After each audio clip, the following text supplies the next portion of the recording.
बिस्मिल्लाहिर्रहमानिर्रहीम। अस्सलामु अलैकुम। काफरों से मुशाबियत पर अल्लाह ताला क्या सज़ा देते हैं, ये वाक़या सुन लीजिए। इंडिया में एक बड़ी उम्र के आदमी थे, वो फौत हो गए। किसी ने इनको ख्वाब में देखा तो पूछा, जी आगे क्या बना? कहने लगे, मैं सख्त अज़ाब में मुब्तला हूँ। इसने पूछा, वजह क्या बनी?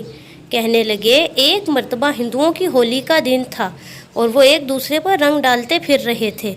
मैं अपने घर से किसी दूसरी जगह पर जा रहा था। रास्ते में मुझे पान खाते हुए थूक फेंकने की ज़रूरत महसूस हुई।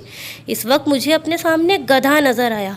मेरी तबीयत में कुछ ऐसी बात पैदा हुई कि मैंने ये कह दिया, अरे गधे, तुझे किसी ने नहीं रंगा, आ मैं तुझे रंग देता हूँ। ये कहकर मैंने अपने पान वाली थूक गधे पर फेंक दी। अल्लाह ताला ने मेरे इस अमल पर पकड़ कर ली कि तुम काफरों के अमल के साथ मुशाबियत इख्तियार करते हो। चुनांचे इस वजह से मेरी कब्र को जहन्नुम का घड़ा बना दिया गया। अस्तगफिरुल्लाहुल अज़ीम। हमें काफरों के साथ बिल्कुल भी मुशाबियत इख्तियार नहीं करनी चाहिए, वरना अल्लाह ताला सख्त नाराज़ होंगे। वीडियो अच्छी लगे तो लाइक करें और चैनल को सब्सक्राइब करें। अल्लाह हाफिज़।